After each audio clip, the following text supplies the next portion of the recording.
Pada tahun 1906, di kawasan Tanjung Priok, Jakarta, terdapat 3 gembong preman yang dikenal luas karena keganasan dan kekuasaannya. Ketiga jagoan ini tidak segan-segan melakukan tindakan kekerasan dan menjadi sosok yang ditakuti warga sekitar. Namun kehidupan mereka berubah sejak kedatangan seorang pria yang mengaku sebagai K.H. Hamim Tohari Jazuli atau Gus Miek, sosok yang membawa ketenangan dan kedamaian. Sosok Gus Miek ini selalu menyapa mereka dengan hangat dan santai. Ia sering mengajak berbicara tentang berbagai topik, mulai dari isu politik, ekonomi, hingga agama, tanpa menunjukkan kesan menggurui. Pembawaannya yang tenang dan ramah membuat ketiga preman tersebut mulai merasa nyaman dan tertarik dengan kehadiran Gus Miek. Gus Miek bahkan sering mentraktir ketiga preman itu makan. Sikap dermawan dan perhatian dari Gus Miek perlahan-lahan membuat mereka merasa dihargai dan dihormati, hingga muncul rasa hormat yang mendalam terhadap pria tersebut. Setelah beberapa kali pertemuan, Gus Miek mulai memperkenalkan ajaran-ajaran agama kepada ketiga preman itu. Ia dengan sabar mengajarkan nilai-nilai kebaikan, bahkan mengajak mereka untuk mulai melaksanakan sholat berjamaah.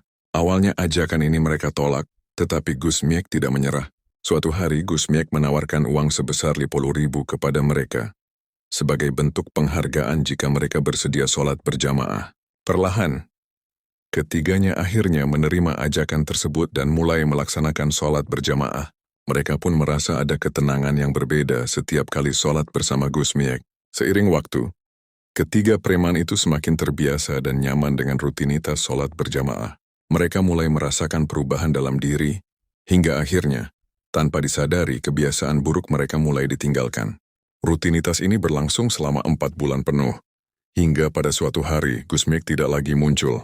Ketiadaan Gus Miek yang tiba-tiba membuat mereka bingung dan cemas. Mereka merasa kehilangan sosok yang telah memberikan banyak pengaruh positif dalam hidup mereka.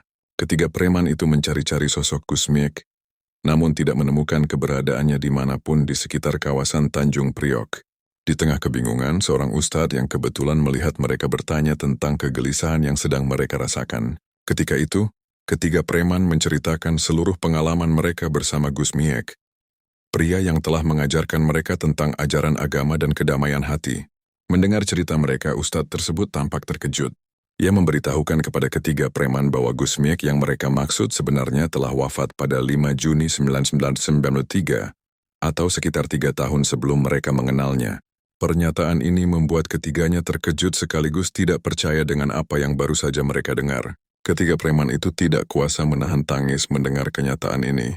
Mereka merasa kehilangan seorang sosok yang telah memberikan pengaruh luar biasa dalam hidup mereka. Bahkan setelah wafat, kejadian ini membawa mereka pada pemahaman tentang karomah, atau keistimewaan yang diberikan oleh Allah kepada Gus Miek. Sosok Gus Miek memang dikenal sebagai seorang wali yang memiliki keistimewaan atau karomah. Kisah ini menunjukkan betapa luar biasanya karomah Gus Miek yang mampu menyentuh hati orang-orang, bahkan setelah beliau wafat. Pasca kejadian tersebut, ketiga preman ini akhirnya memutuskan untuk memperbaiki hidup mereka. Mereka tidak hanya mempertahankan kebiasaan sholat berjamaah, tetapi juga berusaha untuk hidup lebih baik, meninggalkan kehidupan preman yang pernah mereka jalani. Kisah ini menjadi inspirasi di kalangan masyarakat sekitar, yang melihat perubahan dalam diri ketiga preman tersebut.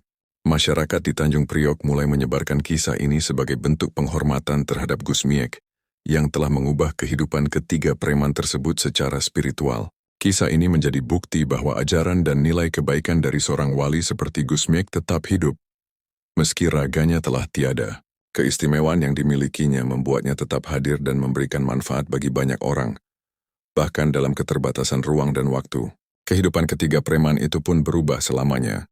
Kini mereka tidak lagi dikenal sebagai sosok yang ditakuti, tetapi sebagai pribadi yang lebih baik dan lebih dekat dengan nilai-nilai agama.